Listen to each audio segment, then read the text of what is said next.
Bulletin में खबरों का सिलसिला आगे बढ़ाएंगे, लेकिन उससे पहले बड़ी खबर आ रही है भोपाल से। भोपाल चैम्बर ऑफ कॉमर्स से चुनाव अधिकारी ने दिया इस्तीफा। चुनाव की पूरी प्रक्रिया हुई रद्द। चैम्बर के चुनाव अनिश्चित काल के लिए टले। इस वक्त की बड़ी खबर भोपाल से आ रही है। आपको बता दें, चैम्बर ऑफ कॉमर्स चुनाव के अधिकारी ने दिया इस्तीफा। इस चलते चुनाव प्रक्रिया पूरी तरह से रद्द कर दी गई है। चैम्बर के चुनाव अनिश्चितकाल के लिए टाल दिए गए हैं। इस वक्त की बड़ी खबर भोपाल से आ रही है। भोपाल चैम्बर ऑफ कॉमर्स चुनाव अधिकारी ने दिया इस्तीफा। इस वक्त की खबर बड़ी खबर आ रही है भोपाल से। चुनाव की पूरी प्रक्रिया हुई रद्द।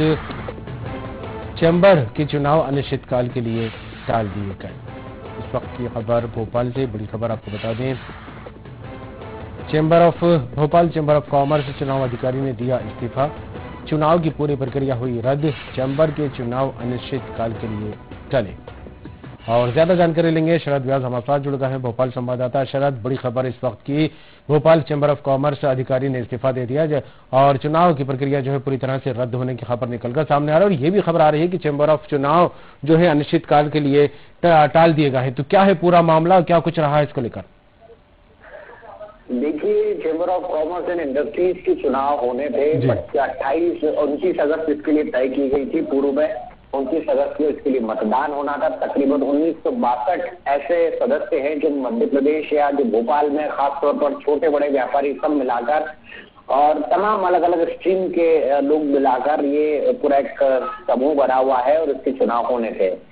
29 तारीख को किन्हीं कारणों से, यानी कि जो प्रोटोकॉल का नियम फॉलो नहीं करने के लिए, साथ ही साथ बिना अनुमति के इतने बड़े चुनाव का संचालन करने के चलते जो क्षेत्रीय एसडीएम होता है उसने चुनाव की इस पूरी प्रक्रिया को रद्द कर दिया था। उन्होंने कहा था कि ये चुनाव नहीं किए जा सकते क्योंकि आपने पूर्व में इसकी सूचना शासन को नहीं दी है।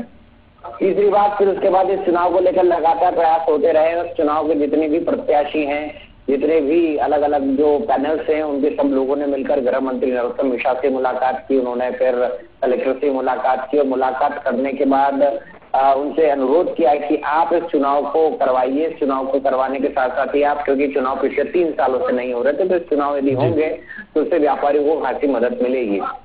लेकिन उसके बाद हुआ ये कि तमाम जो पैनल्स थी उनमें आपस में ही इस बात को लेकर वो मच गई, क्योंकि जैन समाज का एक पर्व चल रहा है अभी, प्रदूषण पर्व जो है जैन समाज का चल रहा है, और उसके बाद फिर अन्य लगातार त्योहारों का सिलसिला जारी रहेगा। तो इस बीच तमाम जितने भी जो सदस्य थे उनका ये कहना था कि जो पर्व के बाद यदि चुनाव होंगे तो बेहतर रहेगा। लेकिन कुछ का मानना था कि चुनाव अभी तत्काल हो जाए। तो इसको लेकर जब सभी लोगों ने मिलकर बातचीत की तो 12 तारीख इसके लिए तय की गई, यानी कि 2 दिन 3 दिन बाद की 12 तारीख इसके लिए तय की गई कि जब चुनाव प्रक्रिया पूरी तरह से कर दी जाएगी और उसमें चुनाव करवाने हैं। लेकिन अब जब ये बात सामने आई कि जो चुनाव अधिकारी, मुख्य चुनाव अधिकारी होते हैं, उन्होंने अपना एक त्याग पत्र लिखा। त्याग पत्र में उन्होंने ये लिखा कि मैं इस चुनाव को कराने में अभी फिलहाल अक्षम हूँ, मैं चुनाव को अभी फिलहाल नहीं करवा सकता हूँ परिस्थितियों को देखते हुए।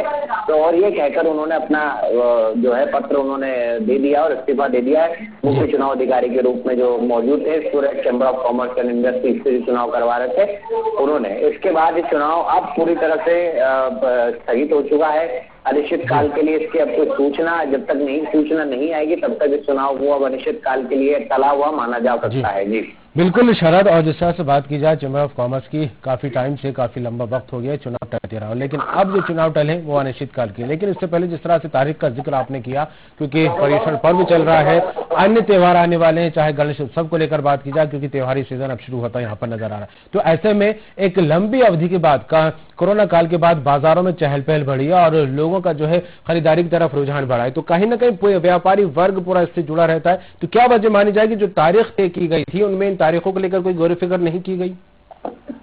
देखिए, स्वाभाविक सी बात है, जब त्योहार का सीजन होता है तो त्योहार के सीजन के दौरान सभी व्यापारी जो होते हैं, छोटा व्यापारी हो, बड़ा व्यापारी हो, मंझोला व्यापारी हो, सभी अपने अपने व्यापार की तरफ उनका विशेष तौर पर ध्यान होता है। ग्राहकी बहुत ज्यादा होती है, उस दौरान समय नहीं होता है क्योंकि चुनाव प्रक्रिया में जनसंपर्क भी करना होता है और उसके बाद फिर चुनाव के लिए उनको 1 से 2 दिन देना भी होता है। तो इसीलिए ऐसे समय में चुनाव को लेकर हुआ तो बिल्कुल मैंने जैसे कि पूर्व में बताया था कि थी ही आपसी सामंजस्य नहीं बैठ पा रहा था कि चुनाव पहले कराएं या फिर चुनाव बाद में कराएं। लेकिन अंततोगत्वा उन सब चीजों से परे हटकर ये चीज हुई कि यहाँ पर चुनाव अधिकारी खुद उसने इस बात को स्वीकार किया कि वो चुनाव करवाने में भी सक्षम नहीं है, फिलहाल चुनाव नहीं हो सकता है।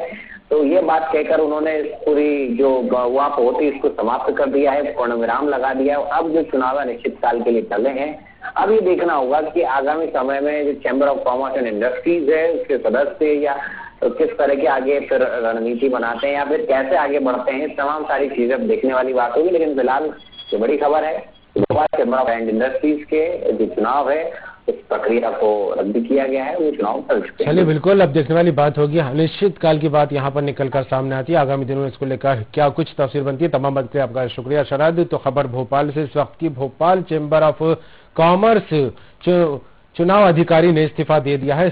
चुनाव की पूरी प्रक्रिया रद्द होने की खबर यहाँ पर निकलकर सामने आई है। चैम्बर के चुनाव अनिश्चित काल के लिए टल गए हैं।